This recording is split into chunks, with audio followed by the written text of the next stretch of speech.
Assalamualaikum warahmatullahi wabarakatuh. Ketika mana usia kita mencecah 60 tahun ke atas, sebaiknya aktiviti mencari harta benda dunia dikurangkan dan tidak perlu dilakukan secara berlebihan. Tumpukan usaha kita ke arah memperbaiki diri dalam amal ibadah dari segala kekurangan dan kecacatan. Kita perlu memastikan amalan kita betul dan sempurna mengikut hukum syarak, terutama ibadat sembahyang dan membaca Al-Quran. Jika kita ditakdirkan memiliki harta yang agak berlebihan dari keperluan hidup, maka sebaiknya kita hibahkan sebahagian harta tersebut kepada anak-anak. Yang paling banyak menimbulkan masalah dalam pembahagian harta pusaka adalah aset kekal seperti rumah dan tanah. Oleh kerana itu, aset kekal sebaiknya kita hibahkan semasa kita masih hidup kepada ahli waris untuk mengurangkan masalah yang mungkin timbul selepas kematian kita. Pembahagian harta kepada anak-anak semasa kita masih hidup dapat mengelak dari perbalahan dan pergaduhan sesama mereka selepas kita meninggal. Perbalahan yang memutuskan silaturahim di antara ahli waris kerana berebut harta pusaka kerap kali berlaku. Peristiwa ini sepatutnya kita jadikan sebagai iktibar. Terdapat kes pusaka yang mengambil masa berpuluh tahun untuk selesai kerana perbalahan di antara ahli waris. Berikut ada berita-berita yang disiarkan di media sosial berhubung perbalahan kerana berebut harta pusaka. RM60 bilion harta orang mati dibeku.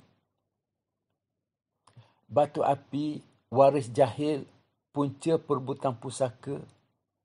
Nenek ditumbuk sepupu. Gaduh berebut tanah. Tangan putus ditetak. Abang maut ditetak adik. Gaduh rebut harta pusaka.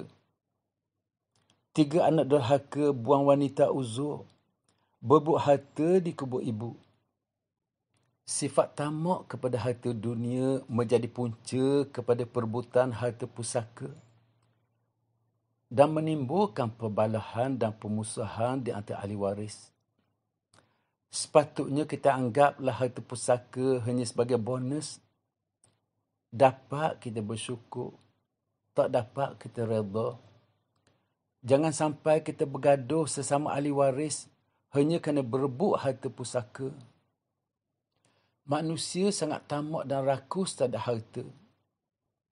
Tidaklah 2 ekor serigala yang lapar dilepas di tengah gerombolan kambing lebih merosok daripada merosoknya seseorang terhadap agamanya kerana ambisinya untuk mendapatkan harta dan kedudukan yang tinggi. Hadis riwayat At-Tirmizi. Kerana tamakkan harta, dia santau saya pakai katak. Perut saya buncit, muka saya mula mengembung bahagian bawah dagu. Oleh kerana itu, saya cadangkan dan saya nasihatkan kepada mereka yang berumur melebihi 60 tahun dan mempunyai harta yang agak lebih dari keperluan, supaya hibahkan harta tersebut kepada ahli waris secara beransur-ansur sebelum tiba saat kematian. Uruslah harta pusaka sebelum meninggal dunia. Hibah selesaikan perebutan harta. Walaupun kita buat hibahan atau pembagian harta pusaka semasa masih hidup, pembagian harta hendaklah berteraskan hukum faraid. Bahagilah harta yang berlebihan kepada ahli waris secara faraid. 2 bahagian bagi anak lelaki dan 1 bahagian bagi anak perempuan. Pembahagian tidak perlu rigid sangat. Kepada yang hidup susah, kita lebihkan sedikit pemberian harta berbanding dengan mereka yang sudah senang. Berdasar kepahaman ini, saudara saya telah selesai bahagikan sedikit tanah yang beliau miliki di antara anak-anaknya. Beliau pecah tanah pertanian kepada tapak perumahan selepas bersara Beliau bahagi tanda-tanda tersebut di antara anak-anaknya. Sebab ada yang boleh. Setakat ini anak-anaknya memahami dan menerima seadanya.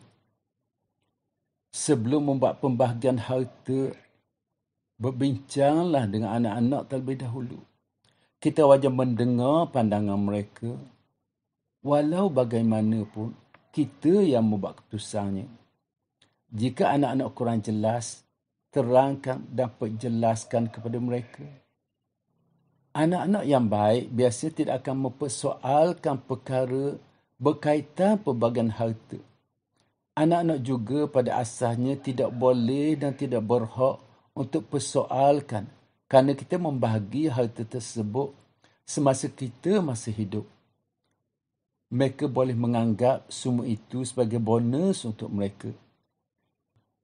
Sebagai kesimpulan, tujuan kita buat heboh semasa hidup ada untuk mengurangkan perbalahan dan pergaduhan di antara anak-anak selepas kematian kita.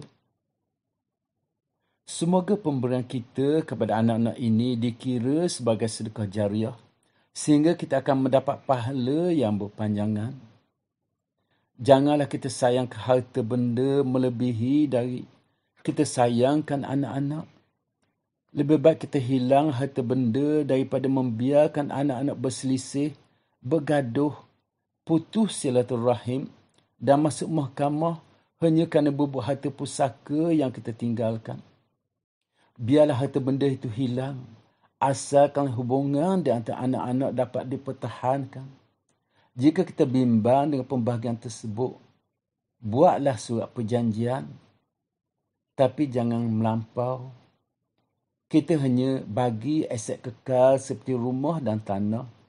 Duit kes lazimnya tidak banyak menimbulkan masalah, mudah untuk dibahagi oleh anak-anak. Oleh kerana itu, kita simpan duit cash untuk keperluan kita. Semoga video kali ini dapat memberi kebaikan kepada kita semua. Mengurangkan pergaduhan dan perselisihan di antara ahli waris kerana bubuk harta pusaka yang kita tinggalkan. Jika pada video ini terdapat kelemahan dan kekurangan, semua ampun dan maaf. Sekianlah wabillahi taufiq wal hidayah. Wassalamualaikum warahmatullahi wabarakatuh.